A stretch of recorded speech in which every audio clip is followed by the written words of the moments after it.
A few days ago, I sat down with Sarah Aviram.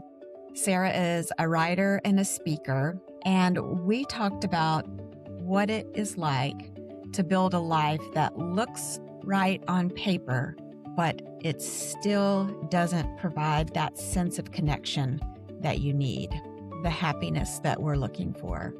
Sarah and I, in this conversation, talk about the tension between success and fulfillment and the experiences that shape us along the way, including her time traveling overseas and working remotely before that was a thing, and what she discovered. It might not be what you think. Well, hello, and welcome to Story Sessions, where your story matters. I'm your host, Laura Lyn Donahue, and each week we gather for meaningful conversations rooted in lived experience. Let's dive in. Today, I'm excited to welcome Sarah Aviram. I'm so glad you're here, and I'm looking forward to getting to know more about you. Thanks for having me, Laura Lyn. Absolutely.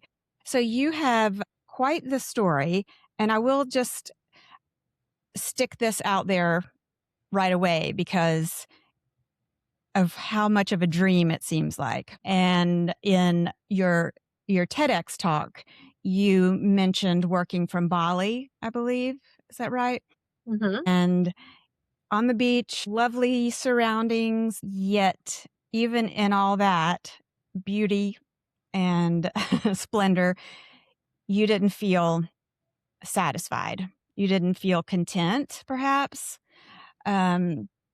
So why don't you take us back a little bit to that and give our listeners just a sense of what you were feeling inside and why that particular location brought to mind just kind of a whole new thought process for you. Sure. I'd love to share just a moment on how I even got there. Please. All right. So at the end of 2018, I was the director of talent development for a New York-based tech company. And I was asked to do research on the future of work. What are the trends? What's coming up? And everything back then, this was pre-pandemic, was saying remote work was the future, that's where things were going.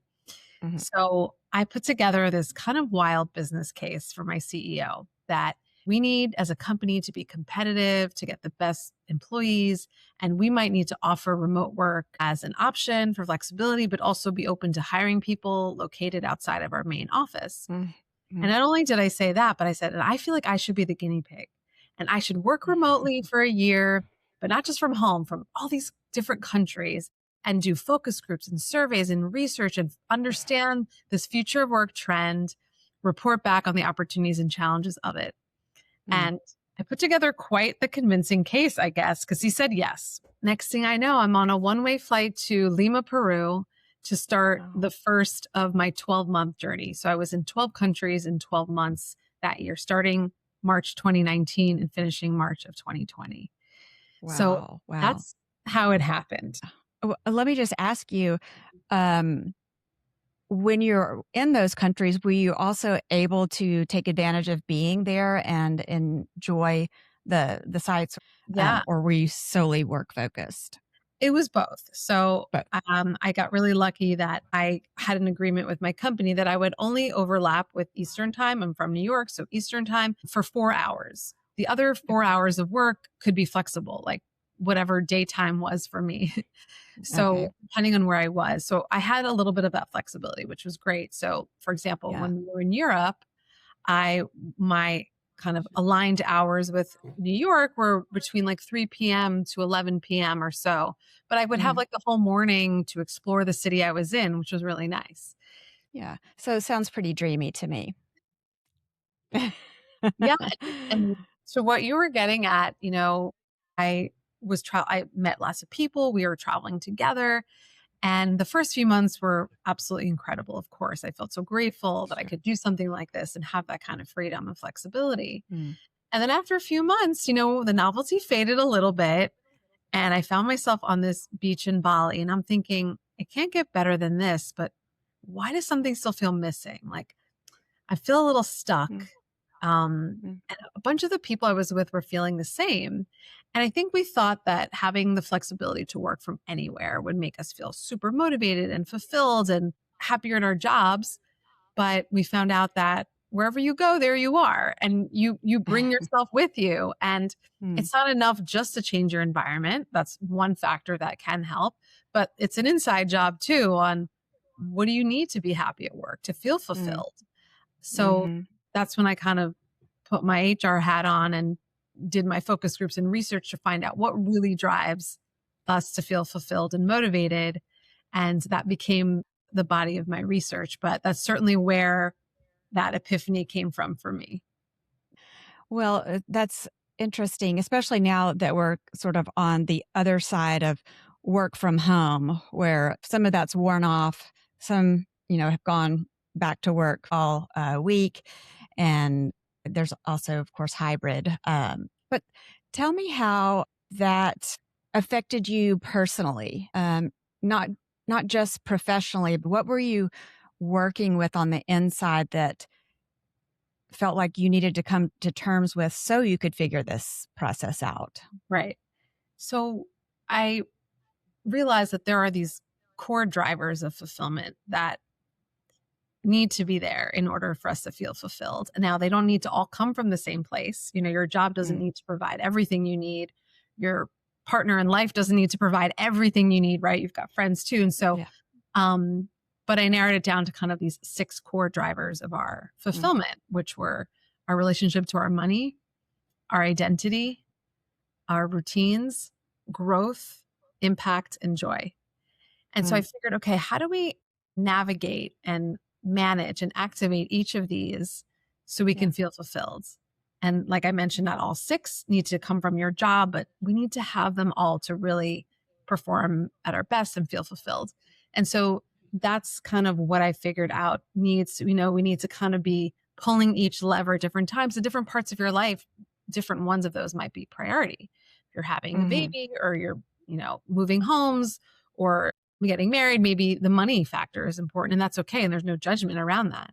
But maybe in a different point in your career, it's all about growth and impact. And you're really focused on Mm, how you can provide value and feel really satisfied from the work. So that's kind of what I was learning about myself and how at that point I was a few years with that company. And I think what I was looking for was a bit more of the growth opportunities that I felt like I wasn't necessarily getting and that was missing. And so for me, that mm. was a goal. Like, how can I really continue to feel challenged? And I'm developing skills and I'm working towards something. So for me, that was a big aha of like, I need to get more of that into my life. By tuning into this podcast, you understand one thing. Everyone has a story to tell, and that includes you. But sometimes we need a little help to bring our story into the world. That's where Story Sessions comes in. We're a collective of published authors, editors, and experienced storytellers who know that great stories aren't manufactured, they're revealed. Through thoughtful listening, guided conversations, and respect for your voice, we help uncover the story that is already inside you. Story Sessions. Your story told the way it was meant to be. Find out more at storysessions.live.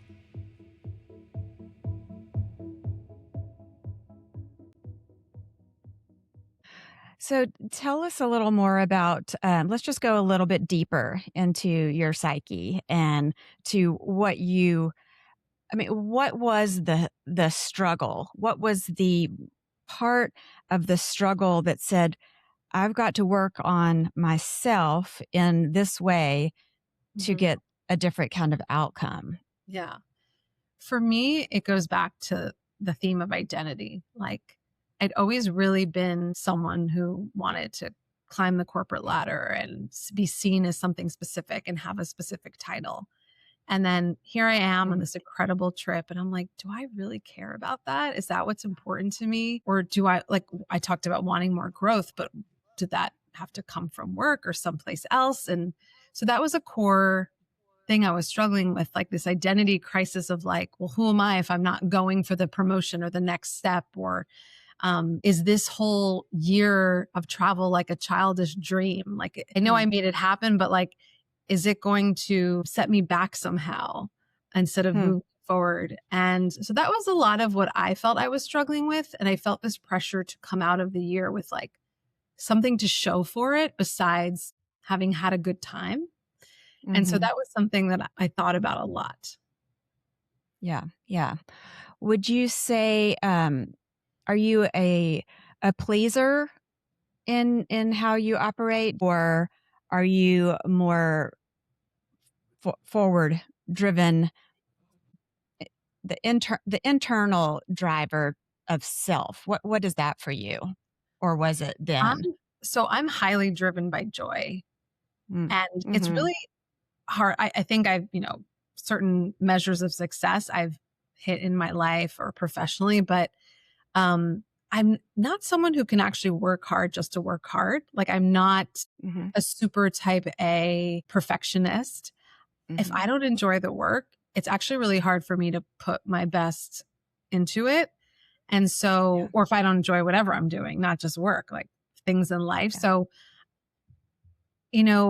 but at the same time, I was quite ambitious. So it was really always trying to balance the two, because sometimes they lead you to the same place and sometimes they don't, and I think when I sat back and I said, what's really important to me, tapping into the ambition or tapping into the joy? I was like, no, it's joy. It's always been joy. The more I am excited about the work I do, the more energized I am. I get more creative. I get more innovative. I become more successful in whatever that is. So it's like, it's not pure ambition for the sake of getting to a certain place. It's how to enjoy the journey, and that will make me successful or happier and get to where I want to go. So that was a important realization for me. Yeah, sure. So my mom growing up told me that I could choose joy in any situation. And do you find that sometimes where you are, that you are in a situation that isn't where you want to be, but you choose to find joy in that situation? I do think that it's a combo, I think, of choosing joy and also maybe not sweating the small stuff. Like if something's not exactly what you want it to be, just being like, okay, like let's adapt, let's change. And I think that's what's so interesting about travel in general, is it is this highly concentrated period of change. Like everything about your norms and your day-to-day life are different. You're eating different food. You are staying in a bed that's not yours. You don't have your exercise routine. Maybe it's a different language. Like so much change happens, and you learn a lot about yourself and your ability to manage through that, to adapt. Things are uncertain, So I find travel to be a great example of, or a great lens through which we can understand our own adaptability. And that's a lot of, what I talk about in my work too. And so at first I thought work and personal life are separate. Like those are two things that one has nothing to do with the other almost. Or travel stories or lessons from travel feel too light to talk about in a work setting.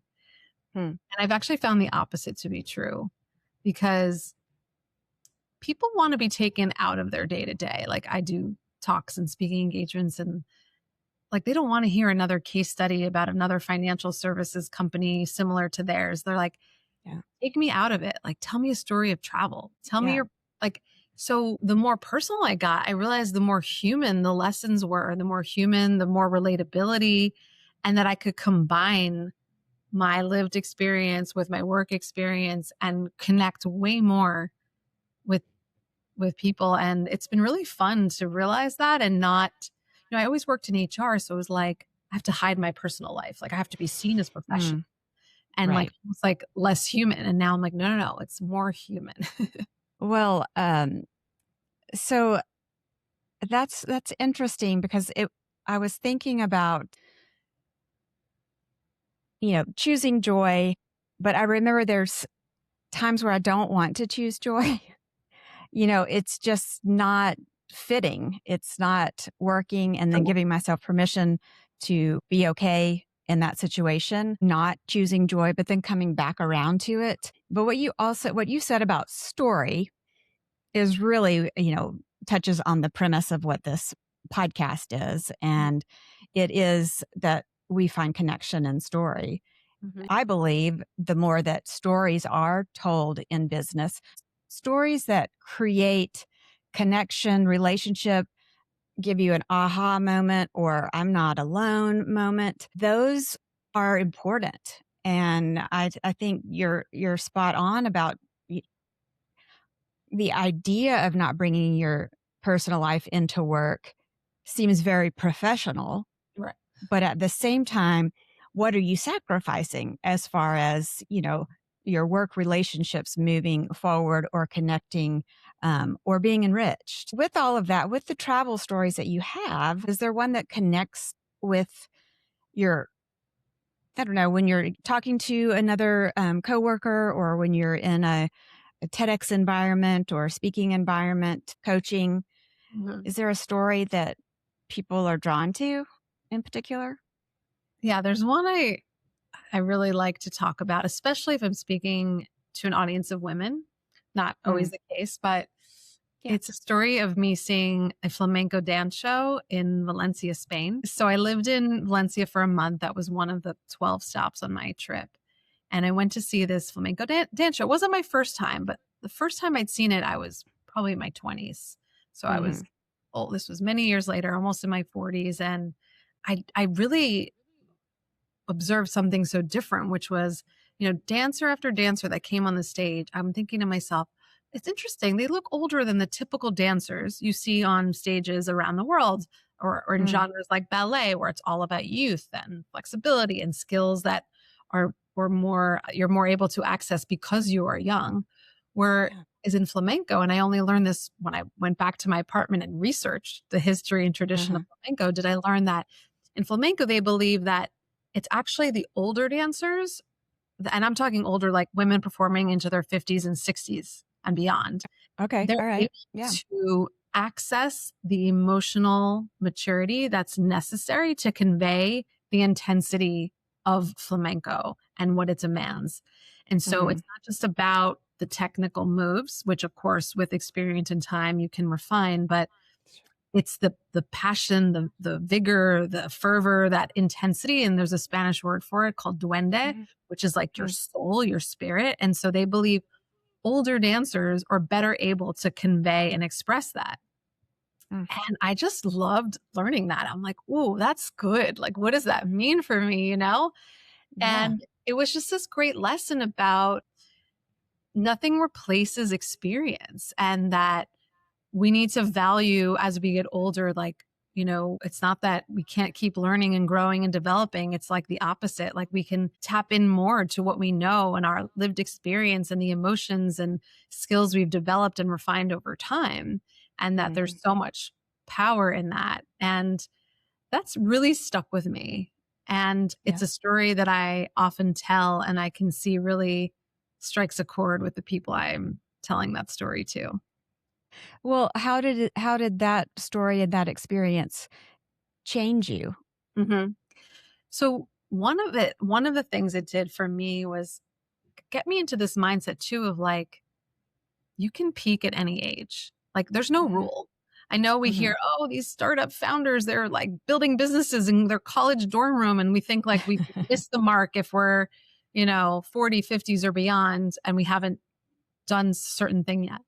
And I thought, you can peak at any age, you can pivot at any age, you can, so many skills are transferable to other things. And I'd been climbing the corporate ladder for so long. And I thought like, I really want to find a way to do something that's different, do something that's my own, use the skills I've learned, but like with more passion, with more excitement and express it differently. And so at the time I didn't know what that would look like, but I got very focused on figuring that out. And eventually I did figure it out. I think that was what it was for me. Like, wow, like maybe I'm going to peak later in life. And there's nothing wrong with that. That's interesting to me, thinking about peaking. I spent the majority of my last 30 years raising children. And a lot of my identity was wrapped up in the role of mother. And I really think that it hasn't been until the last maybe 5 years or so I have found an empowerment, so to speak, in the fact that I have experience just with life and exercising my voice. Mm-hmm. You know, growing up in the South, there's a lot of rules that aren't really in other places, just, you know, cultural, societal norms, so to speak. But learning that it is okay to speak up, it is okay to say no, and do that with a sense of agency. Mm-hmm. I think that's really important that we recognize. And like you said, one age is not necessarily your peak. I believe you're going to have peaks throughout your life. You know, I'm grateful for the wisdom that I have, as I'm sure you are. And when it leads to growth, then it's working. Absolutely. So well Yeah. put. So many women Yeah. have a similar story to yours. Yeah. Every story moves through stages, and Story Sessions is built to meet you at each one. Start with a focused discovery session to uncover your story's arc, and then move into a guided series that sharpens your voice, your positioning, and your path forward. And when you're ready, step into launch with expert coaching to help your story land with clarity and impact. And sometimes, when a story truly stands out, we don't just help guide it, we publish it. Find out where your story starts at storysessions.live.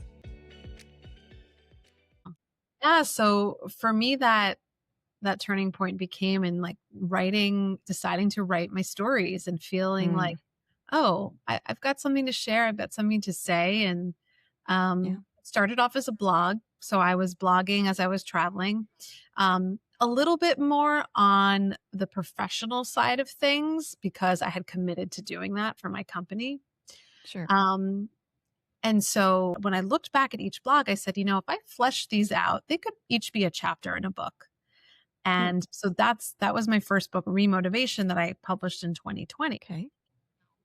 Life works out in mysterious ways. You know, as I mentioned, I was in Spain thinking, like, what is my pivot? What do I want to do with all of this? So I come back from this incredible year, March of 2020, as planned, and the whole world goes remote, right? Everyone's asked to work from home. I go into my office maybe for 1 week, and before I could even present my research and findings on remote work, I had to go home and work remotely. So it was like uncanny timing. Yeah. And 2 months later, my company lays off a bunch of people in the middle of COVID, and I got laid off. And I said, well, I just did research on this hot topic the world needs. I feel like this is a sign from the universe to go do something with it and build that new thing or make that pivot that I've wanted to make. And so I started helping lots of companies. And so talking about remote work and motivation and fulfillment at work. And it just was like, felt like this is what I'm supposed to be doing. And what was so interesting, so I've been doing that for 5-6 years and it's been super fulfilling. And that experience totally changed my life. And speaking of story though, so I would do these talks at companies and they would, you know, and they would like the frameworks and the actionable insights because it was very business focused. And they would say, but which countries did you go to? And like, what was your favorite? And tell us about Japan. And I was like, they want the stories. Of course, I always gave an example or a story, but it wasn't like a real personal story. Like I said, it wasn't that combo of the personal and the work life. And so I said, I think I've got another book in me that's the real story. It's not trying to be professional or put lessons down anyone's throat, just like, what was I feeling and experiencing, and who did I meet, and what did they remind me of, and what was going on in my Mm, head? And, like, yeah. should I talk about this romantic relationship I had, or is that just too personal for a book? And I was like, but the more personal I got, I just felt like the more human it felt, the more relatable. And so that's where this second book, The Scenic Route, came out of, was like really wanting to share the personal stories that came out of this experience. Yeah. I love that. I wrote a book called Who Do You Think You Are? And it's similar in the idea of who was I in that moment when I'm reflecting back. And it's a memoir, but that I feel like your book, The Scenic Route, is a looking back Mm, because it is a reflection of where you were and what you were doing. And you probably, correct me if I'm wrong, but as you were writing, thought of more details. And then there was more significance. And it just either became very enriching or maybe at times quite exhausting. it's such a good point, because sometimes I would say, oh, I know the story I want to tell. I'm not sure what the reflection is yet, but I know it's an interesting Mm, story. And through the process of writing it down, I figured mhm. out what the lesson was for me. And it was Yeah. quite cathartic in that way, because sometimes you do need space from an experience to reflect back and really learn the lesson for yourself. Yeah. And it was almost through writing. It's like journaling, right? When you journal, you kind of journal your thoughts, and eventually you kind of Mhm. figure something out just by the process of getting it out there. So that was a really great experience to have. I feel like I learned a lot about what the experience meant to me. And then hopefully a reader will be able to see themselves in the story, and not because they've been there or done that, but because they felt that emotion and Yes. Yes. it resonates. Yes. That is key.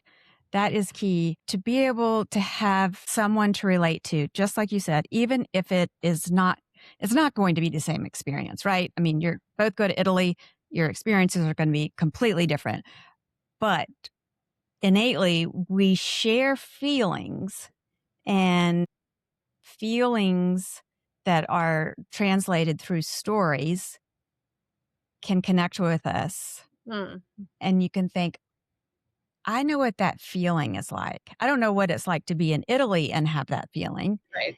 but I know what it's like to be looking out my window and have that feeling, or whatever it is. And that is creating again that bridge, that human connection that demystifies you. I don't know if people had misconceptions of who you were. And did you ever have people come back and say, "Oh, I didn't know that happened to you, or I thought you were perfect." I don't know. Did you have any Well, experiences like that? it's so interesting that you say that, because I think what was challenging about writing this book was, I am so used to putting my professional hat on and coming with answers and insights and Hmm. frameworks and solutions. And now I'm writing this book where I show how I didn't have all the answers, and I'm vulnerable, and I'm Yeah. figuring it out as I go. And kind of one of the taglines I like to use about the book is, some journeys give you answers and some leave you with better questions. And I like you that. don't always need the answers, but you need to know, what are the questions I should be asking myself along the way that are going to help me reframe or consider where I'm at and what matters to me now, in whatever stage I'm in. So, would you be willing to share one of those stories with us? Sure. One that is particularly poignant, maybe, or timely? Just let you tell it. Sure. There's one story when I was in Thailand, and there's two. As I was writing it, I was like, which story do I want to choose? Because I had two ideas of things that happened that felt Hmm. totally different. And I said, well, I can't combine them. I have to choose one to tell, because one has nothing to do with the other. So I said, let me write both and then decide which one is better or more resonant. So one story was about me learning how to meditate from a Buddhist monk in a monastery. Yeah. So Yeah. Wow. peaceful, and he's teaching us about the importance of releasing your identity and your ego and attachment, and so Mm. much suffering in the world, and this is Buddhist belief, all the suffering is due to the attachment to titles and identity and things, and so to get Yeah. freedom and liberation you have to release. And then the other story was about going to see basically a drag show Mhm. of lady boys, as they call themselves. And we got to interview them before and learn about their lives, their challenges, what it's like, Oh, like wow. living transgender in Thailand. And then we Yeah. got to see them on stage embracing it loudly and proud. Mm. And they were teaching me another lesson about identity. Mm. Like, no, you need to be bold with it. You need to not let anyone tell you who to be. You need to be proud. And I was like, okay, but so I wrote both stories. I'm like, wait, interesting though. They're both about identity. Yeah. And I think there is a connection here. Both the monks and the ladyboys are trying to get to the same place: freedom, liberation. They're just going about it in two different ways. And Sure. so I tell these stories, and at the end, I say, it left me with two questions. The first one is, who am I when I don't have to be anything or anyone? Mm. Yeah. And the second one is, who am I when I allow myself to be everything? Mm. And so that's an example of the story I tell and the questions I was left wondering and realizing, like, I don't know that I have the answer, but these are the questions I'm going to always ask myself. And at any point, I get to decide which path I want to go down. So differentiate the two between um, who I am in just me, Yeah. and then who I am when I am fully known. Right. How can you separate those two, or do you think they have to merge? Well, I think they're different. One is like, who am I? If I were to kind of bring it to my own life, like, who am I when I'm not seeking title or praise or promotion or fame or whatever you want to call Yeah, it? sure. Who would I be if, like, those things didn't matter? What would I do with my time, with my life? And the other question is, who am I if I'm like, I deserve to be in the spotlight? Like, look at what I've done. Like, let me share what I know with the world. Like, see me, hear me, you know? Yeah. And Yeah. so they're a little different, and I think they're both worthy questions. Yeah. So answer them for us. Well, like I said, I don't know if I have answers, but what I do know is that I love the work that I do and the way that I'm able to now. It's interesting because when you talk about promotion, right, and social media, there's two ways to do it, right? You have a podcast, you need to promote it, right? Or else no one's going Yeah. to listen to it. So there's a way to promote that's like, watch me, see me, look how smart I am, right? And then there's a way that's like of service, right? There's a way that's Mm. like, wow, this was a profound lesson I learned. And if it can help anyone else, that's amazing, right? Mm. And Yeah. so I think there is a way to tap into both, right? Not like Yeah. the identity of like, look at me, how great, but like, wow, this is profound. And like, if anyone can, if this can help anyone else, that's great. And so Yeah. anytime I can tap into that service orientation, the promotion of myself, because I have a business too, got to promote, it becomes Yeah. less cringy to me too. Cause I'm like, Yeah. I don't want to Yeah. post on social media, but like, how are people going to find me? And I just like, oh, it feels so self-promotional. I'm like, okay, take a step back. How can I just be of service? And if Yeah. someone resonates with something I say, they're going to want to dig in more. They're going to, oh, what else does she talk about? What else does she do? So Sure. that's a good reminder for me. Yeah. I don't know if you have thought about this, but I feel like the answer to those questions changes as you grow Mm-hmm. with wisdom and more understanding of self, Yeah. and the maybe permission that we give ourselves to be ourselves fully Mm-hmm. and in a quieter, more thoughtful inward, just like you said, with the meditation. I have not done meditation with monks, but I do practice yoga. So I enjoy meditation, and there is a real sense of identity, of discovering identity when you go inward. Yeah. And maybe that type of reflection gives you power to go outward and be I love that. okay with, or be proud of, who you are. And That's so well yeah, said. I like that a lot, for sure. well, yeah, you've got gosh, so many stories. What about a favorite place? Did you have a favorite place that you went? I would say Kyoto, Japan. So I was there Okay. for a month. It is just so beautiful. It's so clean. You can ride your bikes everywhere. It's super bike friendly. The food is delicious. The architecture is fascinating. The culture there, it's just unlike any other place I went to. It was really special.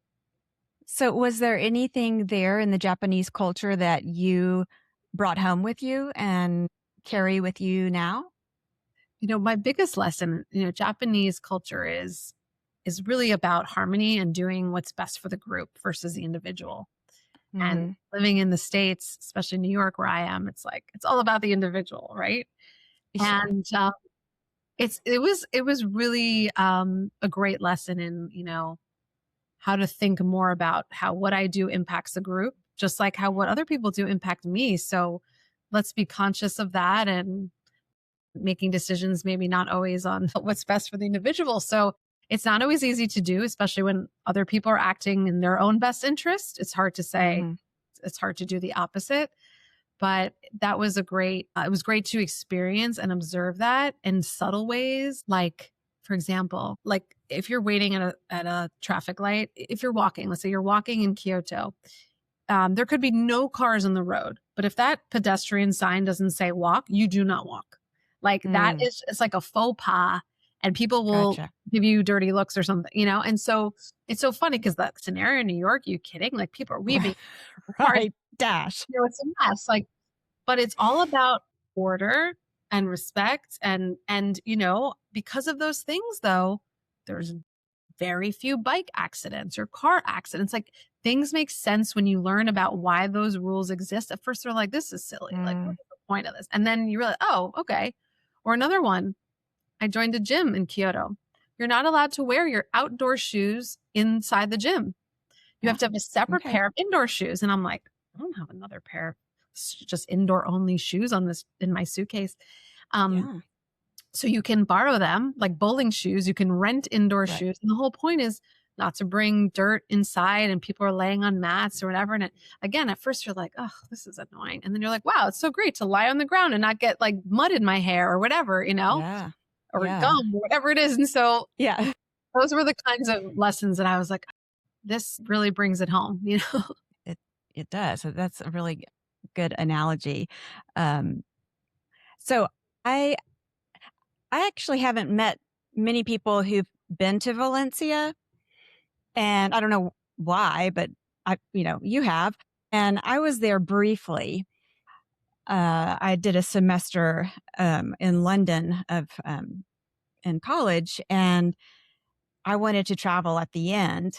And I had my Eurail pass and my Let's Go Europe book, and so I took off to Spain, to the Mediterranean. But I went to Valencia in between trips, leaving Spain and going on to Switzerland.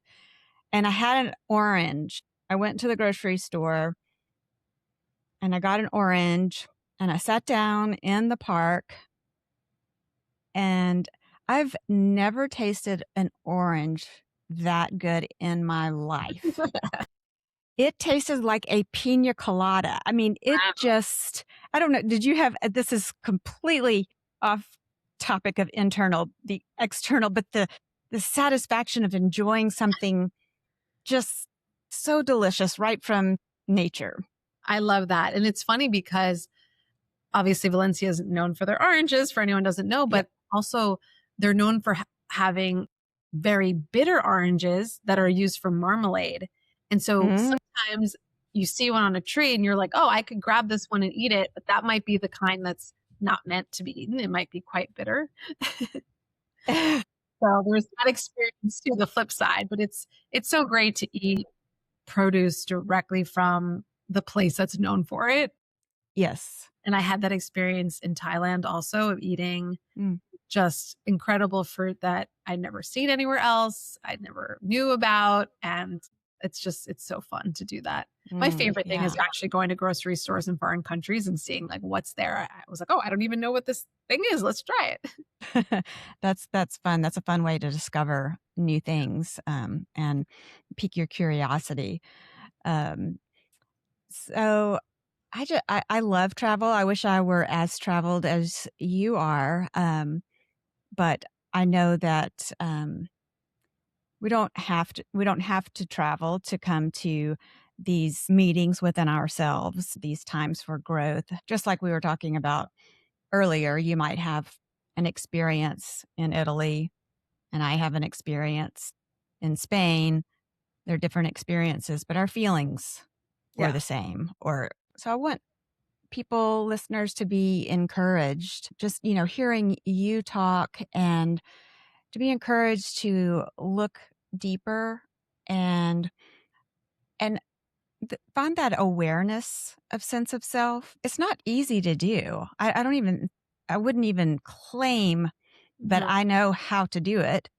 I Mhm. just know that I'm practicing. Yeah. So would you have any tips for those of us who are practicing? Just Yeah. something that we could latch on to? Yeah, I think your example of, not everyone can travel or does travel or has the means to travel or whatever it is. Yeah. But like you said, you don't have to do that to really learn the lessons that travel can give you. So what I always tell people is sometimes it's just a short or a small change in your routines. Like it could be, I'm Mm, going to take the different route to work today. I always mm, go right on the street. I'm going to go left and see what happens. Or, when I walk in this park, I go on this path. I'm going to go down that path. And I mean, that I did that once in New York and it was just so funny. I was like, I discovered this new yoga studio I didn't even know existed. That was like literally 5 blocks yeah. away. I just always go down this street to get to work. Yeah. Or, oh, there's Sure. this little mom and pop grocery store and, and this cafe. And suddenly these became my new favorite places and they were just right outside my doorstep. And so I think Mm, there's little tweaks you can do to your routines, to your habits, your way of living that can spark new ideas and curiosity and learnings and growth. You don't have to get on a plane and go far away. is there a time when you were overseas in that 12-month period that you were faced with some type of struggle? Just you're out of your environment, like you said, you're out of the norm. Yeah. Everything's different culture. And then, so having a struggle, a personal struggle in an environment that you're not familiar with. Did you Mhm. find yourself coming into a situation like that at any point? I must say, I mean, I had so many of those. I don't think it was necessarily because I was in a foreign country. I think Mm-hmm. you have a challenge and then you find yourself more so without the people that you usually lean Mm, on for support. yes. Yes. And I was very lucky to have built this community of fellow travelers along the way, and they were incredible support system. And I think because all of us were in a similar position where we didn't have our families and close friends nearby, we became each other's support system and created bonds much faster than we would have otherwise. So I think no matter where you are, even if you're at home, just having a support system, people you can go to that you can talk out your challenges with is so important. And especially if you're outside your normal home in a foreign place, just even if it's someone you can call and talk through an issue, brainstorm ideas with, not being afraid to ask people for help and support. I think people are more Mm, willing to do that than you think and are happy to do yeah. it. Yeah. Asking for help. It Yeah. is, it's so key. Being a perfectionist, a recovering perfectionist, um, I I learned to ask for help when I had twins and a 2-year-old. Wow. Yeah. I could not do it by myself. Hmm. And the importance of asking for help is not a weakness. It is Yeah. an important part of our growth, I believe, as an individual. If someone asks me for help, I mean, given it's reasonable and I can do it, I mean, I want to help. I think innately as human beings, we want to help others. And, someone doesn't know that you need help if you don't ask. Yeah. And so I think that's good to think about. And the fact that you had community with you is really important. Even when we move within, let's say, just, from state to state or town to town, you have the challenge of developing new friendships. And I don't know if you felt this, but as I've gotten older, I find it takes a lot longer to find a friend. But a friend, a community can turn a place that you don't like into a place that you love, or maybe you can tolerate. Absolutely. It makes a huge difference. Yeah. I'd say it's one of the core drivers of happiness is deep relationships. Mm. Oh, yeah. Yeah. I agree with that. That's, yes, deep relationship. Yeah. It's not easy though. Like we said, it does take work and it takes energy and investment, but it pays off For sure. for both of you or all of you. Yeah. You've shared so many great stories and connection, and I love your heart and how you reflect back on your experiences. I don't want to go without giving you that opportunity if there's something else that you want to bring up. I mean, you asked such great, insightful questions that, that made me think and rethink about the things that I took away from that experience. And I would say to others, share your stories. You never know who you're going to impact, who needed to hear that. And like we said before, sometimes it needs to be said like in your way, in your style, at the right time for it to land with someone.